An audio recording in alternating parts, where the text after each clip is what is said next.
Hello friends, welcome again. हमने differential calculus पूरा कर चुके हैं। अब अपने को ये देखना है कि उसका उपयोग कहाँ पे करना है। डिफरेंशियल कैलकुलस में क्या क्या पढ़ लिया तुमने? Basic differentiation, product rule, division rule, chain rule. ठीक है, उसके बाद अब इसका एप्लीकेशंस ऑफ डिफरेंशियल कैलकुलस कि हम इसका उपयोग कहाँ पे करेंगे। तो हम इसका तीन जगह पे उपयोग करते हैं मेनली। ठीक है, जिसके अंदर एक स्लोप ऑफ द टेंजेंट निकालने के काम में आता है। Number two, rate of change of quantities निकालने के काम में आता है। और नंबर थ्री, मैक्सिमा मिनिमा निकालने के काम में आता है। Number one slope, number two rate of change of quantities, number three maxima minima. अब ये तीनों उपयोग फिजिक्स में होते हैं, मैथ्स में भी होते हैं, लेकिन फिजिक्स के लिए बनाए गए हैं।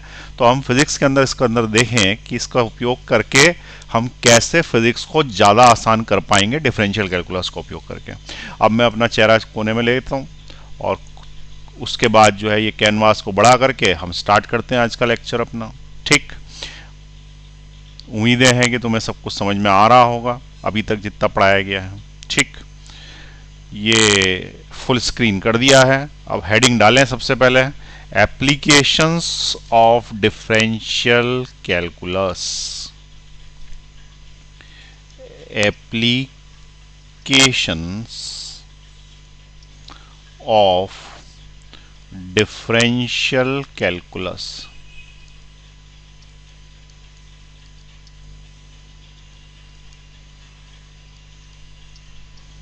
हेडिंग डाल दें, applications of differential calculus. Differential calculus के एप्लीकेशंस। तो मैंने बताया तुमको तीन एप्लीकेशंस। पहला क्या बताया? To find the slope of the tangent. कोई टेंजेंट यदि दिया है तो उसका स्लोप क्या है। अब तुम बोलोगे स्लोप होता है क्या, अभी बताते हैं। Number two, to find rate of change of quantities. Rate of change of quantities. ठीक, लिख लें इसको। Number three, to find maxima and minima. To find the maxima and minima. ये तीन इसके उपयोग हैं। पहला, to find the slope of the tangent. Number two, to find the rate of change of quantities. Number three, to find the maxima and minima. ठीक है, ये समझ में आई बात? किसी को कोई डाउट? लिख लिया? चलिए अब आगे देखें। सबसे पहले अपन निकालेंगे फर्स्ट नंबर पे स्लोप ऑफ द टेंजेंट। तो स्लोप ऑफ टेंजेंट ये फाइंड आउट करने के लिए हमको सबसे पहले ये पता होना चाहिए कि स्लोप किसको बोलते हैं और टेंजेंट किसको बोलते हैं। तो जैसे मान लो कि मैं कर्व बनाऊं, सपोज यहां मैंने बनाया सर्कल। ठीक है, ये सर्कल है। अब सर्कल पे किसी पर्टिकुलर पॉइंट पे मुझे टेंजेंट डालना है, तो दिस इज द टेंजेंट। अब अगर मैंने दूसरे किसी पॉइंट पे टेंजेंट डाला तो दिस इज द टेंजेंट। तो ये क्या कहलाती है? ये कहलाती है टेंजेंट। अब मुझे इस टेंजेंट का स्लोप निकालना है। क्या निकालना है मुझको? इस टेंजेंट का स्लोप निकालना है। तो स्लोप ऑफ द टेंजेंट निकालने का मतलब क्या है कि स्लोप का मतलब ये है कि ये जो टेंजेंट है ये एक्सिस से कितने डिग्री का एंगल बना के झुकी हुई है। ठीक है, एक्स एक्सिस से, पॉजिटिव एक्स एक्सिस से कितने डिग्री का एंगल बना के झुकी हुई है। और उसका क्या? उसका टेन, टेन यानी sine theta, cos theta, tan theta, ऐसा। तो स्लोप ऑफ द टेंजेंट का मतलब होता है, स्लोप को हम m से लिखते हैं, स्लोप को हम m से लिखते हैं और उसका फॉर्मूला होता है थीटा, लेकिन उसके आगे क्या लगा हुआ है? टेन। तो slope is m equal to tan theta. ठीक है, अब ये बताता है स्लोप कि कोई सी चीज कितनी ज्यादा झुकी हुई है। जैसे अपन लाइन की बात करें तो एक सबसे पहला केस अपन ये देखें कि ये लाइन कितने डिग्री के एंगल पे झुकी है, तो सपोज 45। और ये जरूर देखना कि ये प्लस एक्स एक्सिस से ही एंगल होना चाहिए, एंटी क्लॉकवाइज। तो प्लस एक्स एक्सिस से जो एंटी क्लॉकवाइज एंगल है, ये वाला जो एंगल है, ये एंगल कितने डिग्री है? 45 डिग्री है। अब ये एंगल 45 डिग्री जो लिखा हुआ है, तो स्लोप निकालने के लिए क्या करो? m is equal to tan theta, that is 1045, and 1045 is +1, so the slope is +1। ये इसका एग्जाम्पल फर्स्ट हो गया। ठीक, मान लें कि किसी ने कुछ दूसरा दे दिया, क्वेश्चन नंबर 2 कि स्लोप निकालो, किसका बनाओ। तो ये एक ऐसा झुका था, इस पॉइंट पे हमने यहाँ यूं टेंजेंट डाली और इसने यहाँ 30 डिग्री का एंगल बना दिया। और 30 डिग्री का एंगल किस एक्सिस के साथ बनाया, एक्स एक्सिस के साथ बनाया। तो बताओ कि इसका स्लोप क्या है। अब इसका स्लोप क्या है, तो हमने क्या बोला, स्लोप निकालना है, बहुत ही आसान है। m is equal to tan theta formula लगाओ, m is equal to tan 30, और टेन 30 की वैल्यू हमें बचपन में ही याद थी। ठीक है, दूसरी क्लास में पढ़ते तब से याद है। टेन 30 क्या है, 1/√3। तो ये टेन 30 जो है वो 1/√3, ये इसकी वैल्यू हो गई। तो it is the slope. Clear हुई बात। तो स्लोप क्या है, स्लोप मतलब कितना एक्सिस के साथ झुका हुआ है वो एंगल का क्या, टेन थीटा, उस एंगल का क्या, टेन थीटा। ठीक है, यहां तक तुम्हें क्लियर हो गया होगा। अब ये क्लियर हो गया है तो फिर यहां से यहां तक का सब चीजें नोट कर लें। ठीक है, क्या क्या नोट करोगे, application of differential calculus topic है जिसके अंदर 3 एप्लीकेशंस है, 1 2 3, और उसके बाद slope of the tangent first application हम पढ़ रहे हैं। ठीक है, लिख लें फटाफट, पॉज का बटन दबाएं, लिख लें। अभी ऐसा लगता है कि सब याद हो गया, लेकिन जब थोड़े दिन बाद परीक्षा में जाओगे ना सब भूल जाओगे, इसलिए नोट्स की कॉपी बनाओ साफ सुथरी और उसके अंदर सब कुछ लिखो। ये चलिए आगे बढ़ाते हैं।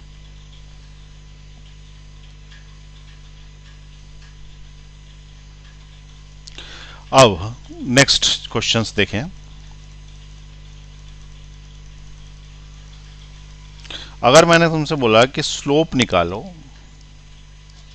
और लाइन बना दी है ऐसी जिसने यहां से 45 डिग्री का एंगल बना रखा, अब तुमसे मैंने बोला स्लोप निकालो। अब स्लोप निकालो तो एक ध्यान रखना कि ये एंगल से हमें कोई मतलब नहीं है। एंगल जो है वो प्लस एक्स एक्सिस से होना चाहिए, इसका मतलब यहां से लेके यहां तक का एंगल होना चाहिए। और ये एंगल कितने डिग्री होगा, तो 90, तो ये है ही एक्स्ट्रा, और 45 और जुड़ा हुआ है, तो इसका मतलब 90 + 45 विच इज इक्वल टू 135। अब 135 का स्लोप निकालना है तो m is equal to tan theta होता है फॉर्मूला, टेन 135 निकालना पड़ेगा इस लाइन का स्लोप निकालने के लिए। ठीक है, ये वाली जो लाइन है इसका स्लोप निकालने के लिए हमें क्या निकालना पड़ेगा, 1035। तो 1035 की वैल्यू कैसे आएगी, तो ये हम सिखा चुके हैं, इट इज 1090 + 45। अब 1090 + 45 क्या होता है, तो 1090 + थीटा पे चेंज हो जाता है, चेंज हो जाता है तो 10 will become cot and it is 45। अब अपन ये देखेंगे कि कौन से क्वाड्रेंट में आ रहा है। तो ये जो क्वाड्रेंट है, ये वाला जो क्वाड्रेंट है, क्योंकि 90 के ऊपर चला गया तो 90 डिग्री तो यहाँ तक होता है, और 90 के ऊपर यहाँ चला गया है यहाँ पे, तो ये हो गया 90 और 180 के बीच में। ठीक है, और 90 और 180 के बीच में ऑल सिल्वर टी कप से, ऑल सिल्वर टी कप से सिर्फ साइन पॉजिटिव होता है, 10 निगेटिव होता है, इसलिए यहाँ पे क्या करना पड़ेगा, माइनस लगाना पड़ेगा। और कॉट 45 की वैल्यू -1 होती है, इसलिए स्लोप जो आया इसका, इस लाइन का स्लोप जो है वो क्या आया है, तो इस लाइन का स्लोप आया है -1। ठीक है, ये क्वेश्चन हो गया एक और। नेक्स्ट क्वेश्चन देखें, find slope of x axis and y axis. Slope of x axis and y axis निकालना, क्या निकालना, slope of x axis and y axis, x axis और y एक्सिस का स्लोप निकालना। अब इसका स्लोप निकालने के लिए हमने क्या किया कि एक डायग्राम बना लेते हैं सिंपल सा। तो ये वाली x एक्सिस है और ये y एक्सिस है। x एक्सिस के साथ कितने का एंगल बनाएगी, तो 0 डिग्री का, और y एक्सिस कितने का एंगल बनाएगी, 90 डिग्री का। इसका मतलब जब हमको इसका स्लोप निकालना होगा तो m is equal to tan 0 लगा देंगे, और टेन 0 की वैल्यू 0 होती है, इसका मतलब इसका स्लोप 0 आ गया। ये किसका आया, ये x एक्सिस का आया। ठीक है, और अगर अपन y एक्सिस की बात करें तो y एक्सिस का स्लोप आ जाएगा y इज इक्वल टू 1090, और y इज इक्वल टू 1090 में हमको पता है 1090 इनफाइनाइट होता है, नॉट डिफाइंड होता है, इसलिए इसका जो स्लोप है, y नहीं m आएगा यहाँ पे, इसका जो स्लोप है m which is equal to 1090 at infinite, it is for y axis. ये y एक्सिस के लिए हो गया। ठीक, एक क्वेश्चन और कर लेते हैं यहाँ पर। अब उस क्वेश्चन में मान लें कि find the slope of a line which is equally inclined to both axes। ऐसे लाइन का स्लोप निकालना है जो दोनों एक्सिस से बराबर एंगल बनाती हो। Find the slope of the line which is equally inclined to both the axis, दोनों एक्सिस से बराबर का एंगल बनाती हो। अब दोनों एक्सिस से बराबर का एंगल का बनाती हो तो इसमें दो केस बनेंगे। इसका सॉल्यूशन कैसा आएगा, इसके अंदर दो केस बनेंगे। पहला, ये एक्सिस है, हमारी जो लाइन है वो एक्स एक्सिस और वाई एक्सिस के साथ बराबर एंगल बनाती है तो बीच में से जाएगी। और केस टू कैसा बनेगा, केस टू में हमारी जो एक्सिस है वो ऐसी है और इधर से लाइन बना रही है, तो ये भी एक्स एक्सिस और ये वाई एक्सिस है ना, माइनस वाई एक्सिस, तो ये भी इक्वल एंगल बना रही है। तो ये वाली जो लाइन बनी है इसका एंगल तुम क्या मानोगे, 45 डिग्री, और ये वाली जो लाइन बनी है इसका एंगल यहाँ से यहाँ तक क्या मानेंगे हम, 135 डिग्री। तो इसका जो स्लोप होगा वो होगा m is equal to 1045 which is equal to +1, जबकि इसका स्लोप होगा m is equal to 135 which is equal to -1, और ये -1 हम पहले ही यहाँ पे ला चुके थे, यही तो क्वेश्चन है ये वाला, ठीक है ना। तो इस तरीके से इसके दो आंसर्स होंगे, +1 और -1। अब फटाफट नोट कर लें, स्लोप सबको अच्छी तरीके से समझ में आ गया होगा।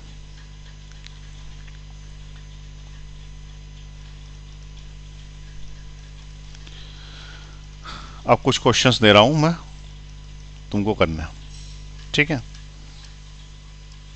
Question, find the slope of a line which is, पहला पैरेलल टू एक्स एक्सिस, लिख ले क्वेश्चन लिखना चालू करा। दूसरा परपेंडिकुलर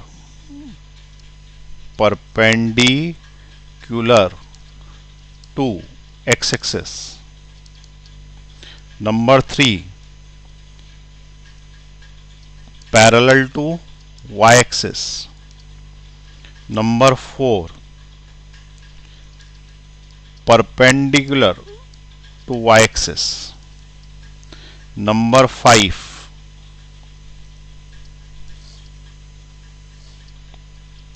30 डिग्री का एंगल बनाया इस लाइन ने, ये एक्स एक्सिस है, ये वाई एक्सिस है, ठीक है। उसके बाद F नंबर पे इसने इधर से 30 डिग्री का एंगल बना रखा है, ये एक्स एक्सिस है, ये वाली वाई एक्सिस है, ये एक्स है, ये वाई है, और ये लाइन है। इन सब केसेस में तुम्हें आंसर बताना है कि स्लोप क्या आएगा। बटन दबाएं, पॉज का बटन दबाएं और सॉल्व करके आंसर बताएं।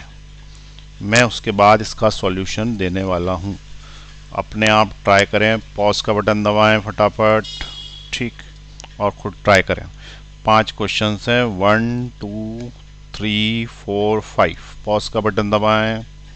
चलिए अब अपन इसके आंसर्स देखते हैं, ठीक है।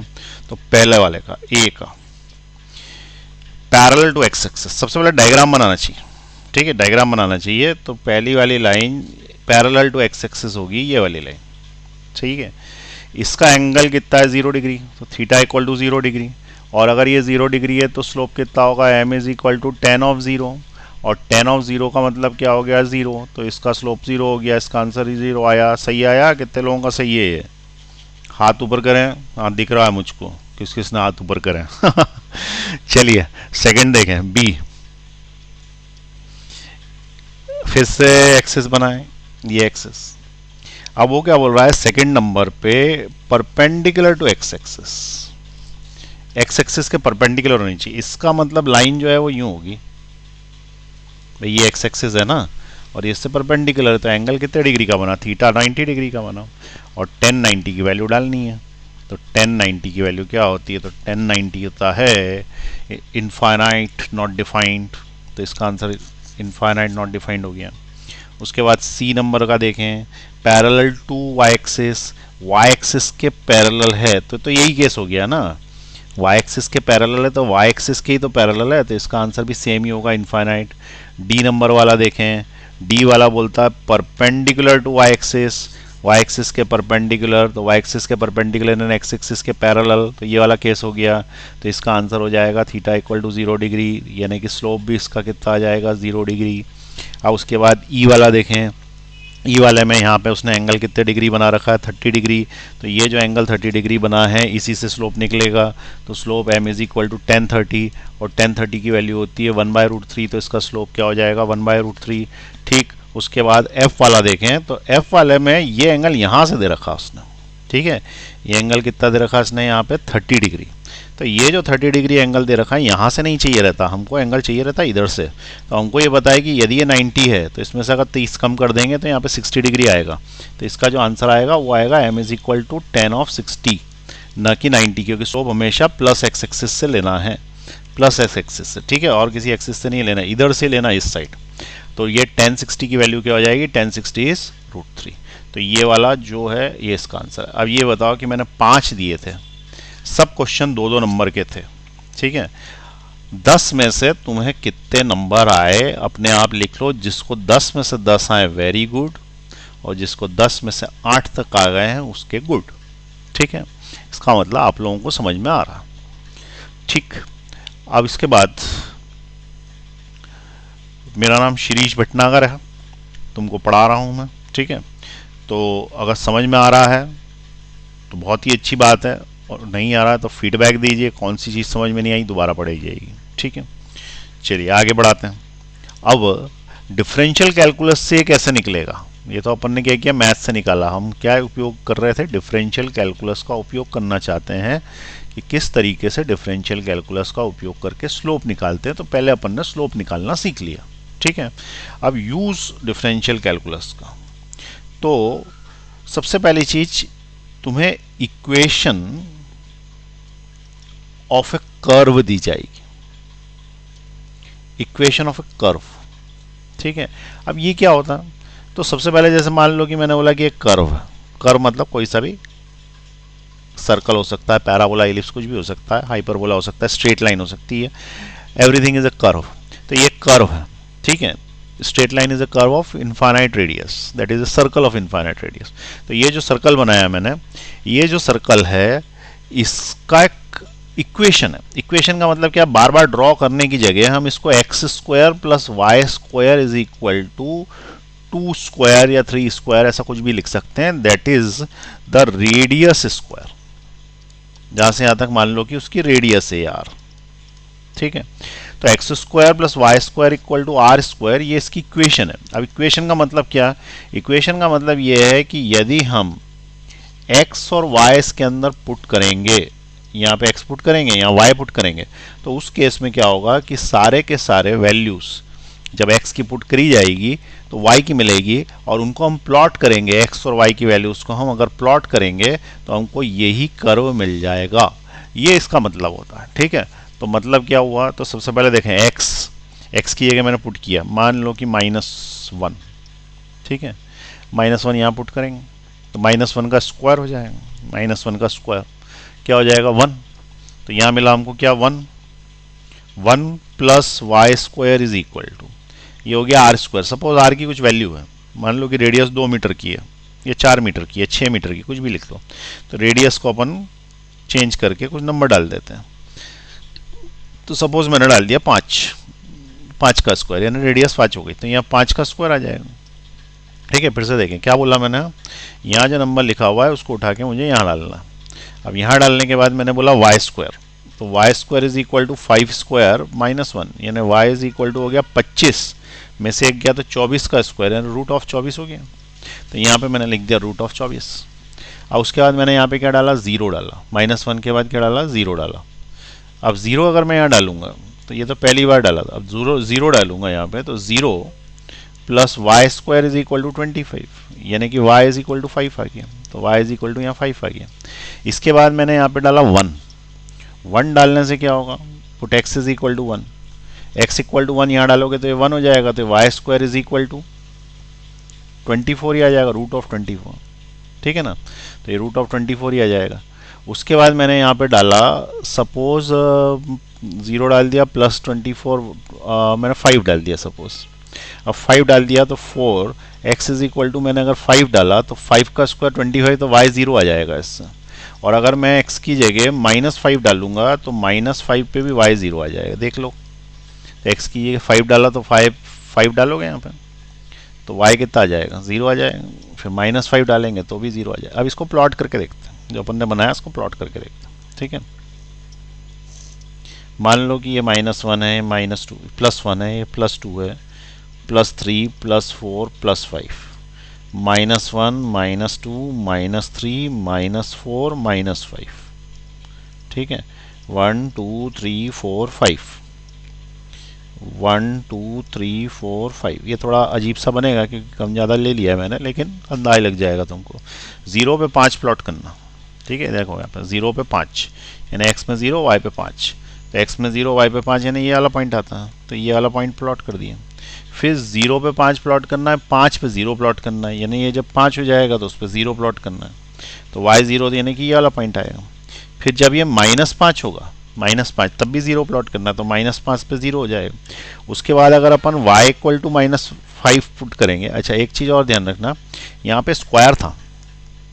ठीक है, ये स्क्वायर था, स्क्वायर का जब भी रूट लेते हैं ना तो प्लस माइनस देता है वो साथ में।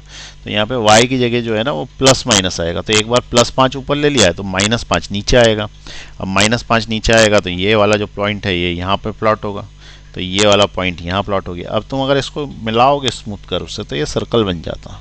ठीक है, अभी तो हमने 4 ही पॉइंट लिए, ऐसे हजारों पॉइंट्स जब ले लेंगे और स्मूथ कर्व से मिलाएंगे तो ये सर्कल बन जाएगा। कुल मिला के कवि ये कहना चाहता है कि इतना बड़ा सर्कल ना बनाते हुए यदि तुम सिर्फ एक इक्वेशन लिख लोगे तो भी तुम इस सर्कल को रिप्रेजेंट कर सकते हो। इसको हम क्या बोलते हैं, इक्वेशन ऑफ कर्व बोलते हैं। तो ये वाला फिलहाल सर्कल है, सर्कल के अलावा ऐसा भी शेप होता है, इसको पैराबोला बोलते हैं।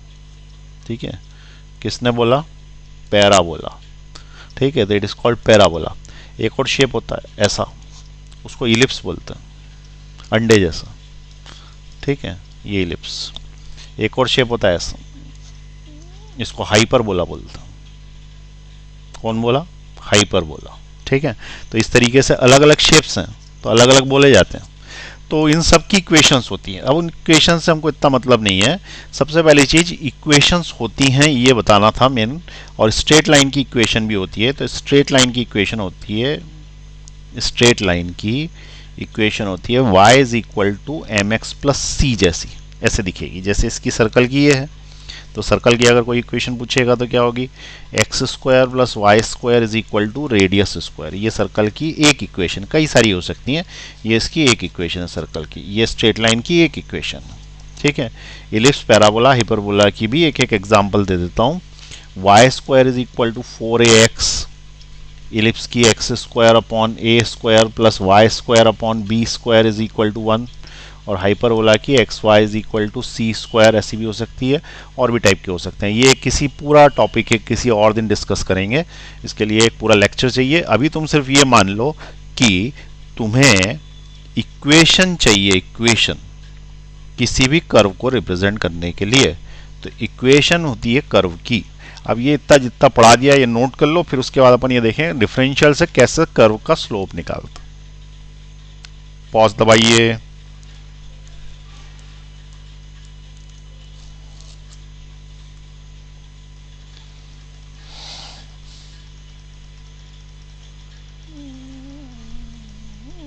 चलो देखें, क्वेश्चन ये दिया है, find the slope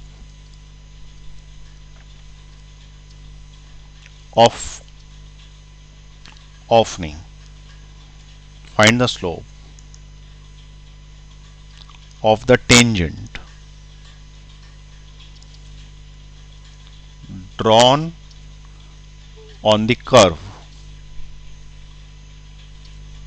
y square is equal to 8x at the point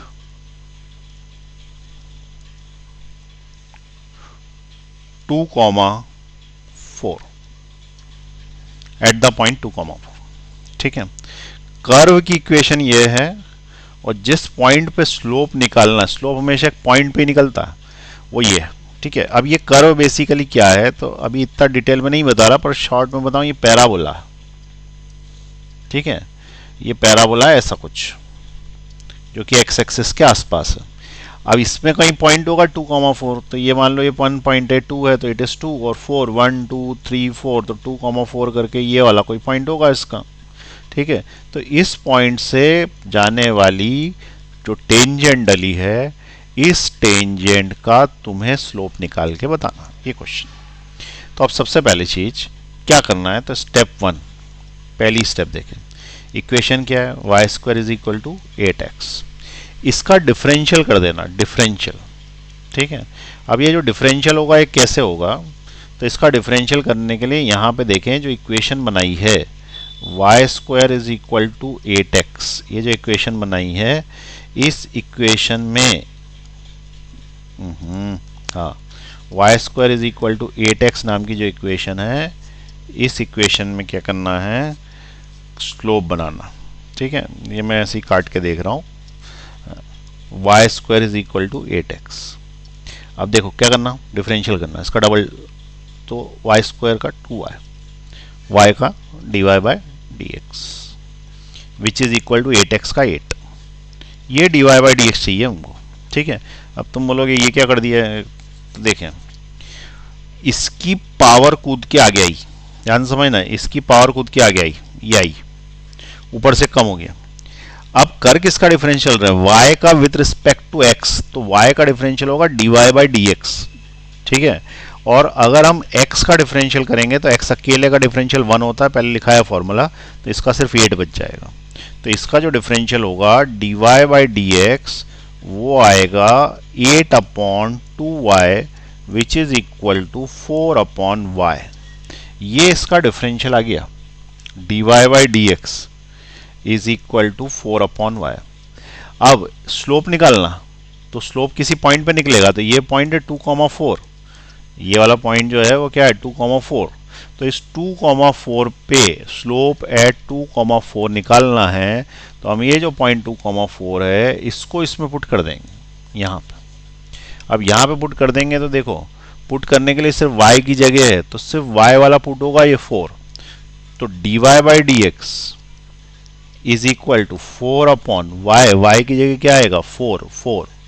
ठीक है, ये x रखने की तो जगह ही नहीं है ना, तो ये कैंसिल आउट हो गया, 1 हो गया। इसका मतलब इसका जो स्लोप है वो 1 है वहाँ पर। अब 1 स्लोप का मीनिंग क्या है, तो हमें ये पता है कि m यदि tan ऑफ 45 होता है, तो tan 45 भी तो 1 होता है ना। इसका मतलब जो हमारी टेंजेंट है, टेंजेंट जो है, it makes an angle of 45 degree, makes angle of 45 degree, ये 45 डिग्री का एंगल बना रही है। ठीक है, तो बना रही होगी, अपन नाप तो नहीं पा रहे हैं यहाँ पे, मान लेते हैं कि बना रही होगी, तो ये 45 डिग्री का एंगल बना रही है। इसका स्लोप ये आ रहा है, इसका मतलब इस कर्व पे, इस पॉइंट पे यदि तुमने टेंजेंट डाला तो उसका जो स्लोप है वो कितना आएगा, 1 आएगा। इसका मतलब वो 45 डिग्री का एंगल बना। ये 45 से मतलब नहीं, आंसर यहीं पे आ गया, 1 आंसर, इसका स्लोप पूछा था उसने, एंगल नहीं पूछा था। ठीक है, क्वेश्चन समझ में आया, क्या दिया है। सबसे पहले क्या करना, y square is equal to 4x का डिफरेंशियल करना, 2y, y का dy बाई dx, y का हमेशा differential dy by dx, which is equal to 8, x का 1, इसके अंदर ये वाला पॉइंट पुट कर देना, स्लोप आ जाएगा। ठीक है, अब इसको ध्यान से समझते हुए एक बार पूरा नोट कर लें, जल्दी करें, नोट करें फटाफट।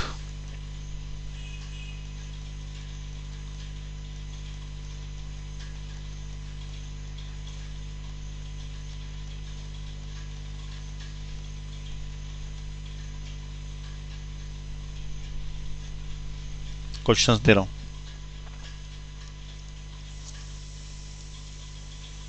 Find slope of tangent drawn on the curve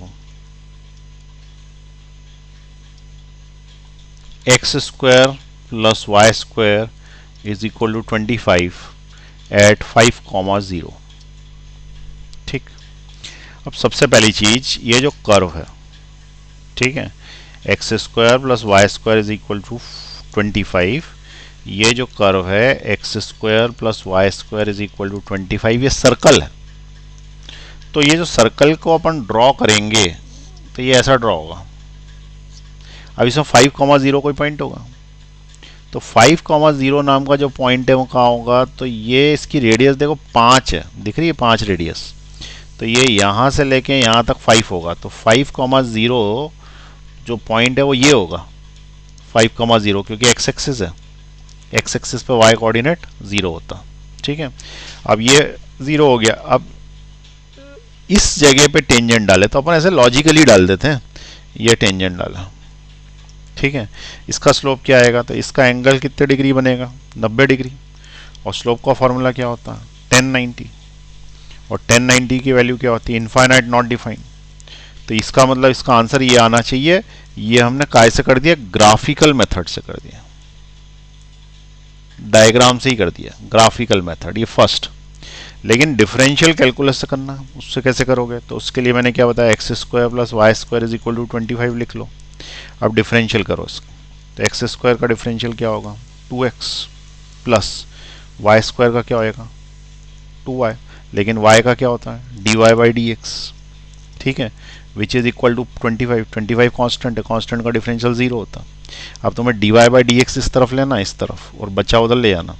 तो इसके लिए तुम क्या करोगे, dy by d x is equal to -2x, ठीक है, और ये वाला जो है ये नीचे जाएगा इधर, तो ये अपॉन में चला जाएगा, अपॉन में 2y। तो इससे तुमको डिफरेंशियल मिलेगा dy by d x is equal to minus minus, sorry 2 cancel, तो बचा क्या -x अपॉन y। ये इसका स्लोप आया। अब इसकी अंदर वैल्यू पुट करनी बची, तो वैल्यू किसको बोल रहा है वो 5,0 पुट करना, यानी कि x की जगह 5 करना, इसकी जगह 0 करना। तो ये वाली जो वैल्यूज है ये उठा के इसके अंदर डाल दो। अब ये वैल्यूज इसके अंदर डाल दो तो तुमको स्लोप मिलेगा, slope which is equal to m which is equal to minus x, कितना है तो ये x है, ये y है, तो x 5, ठीक है, और अपॉन में y 0, और एनीथिंग अपॉन 0 इन्फिनिटी होता। कोई सी भी नंबर लिख दें और उसके नीचे 0 ले आएंगे तो इन्फिनिटी होता। तो एनीथिंग अपॉन 0 इज इन्फिनिटी, तो यहाँ पे भी एनीथिंग अपॉन 0 हो गया, तो ये कितना हो जाएगा, ये इन्फाइनाइट हो जाएगा, इसलिए इसका आंसर क्या आएगा इन्फाइनाइट। ये इसका आंसर हो गया, ठीक है। और अपन ने पहले जो मेथड लगाया था उससे भी तो इन्फाइनाइट ला रहे थे लॉजिकली, तो ये इससे भी आ जाता है और ये इधर से भी आ जाता है। तो ये क्लियर हो गया आपको, ठीक है। तो ये फर्स्ट उपयोग इसका पूरा हो गया। अब आप नोट कर लें इसको, फिर अपन सेकंड उपयोग देखेंगे इसका।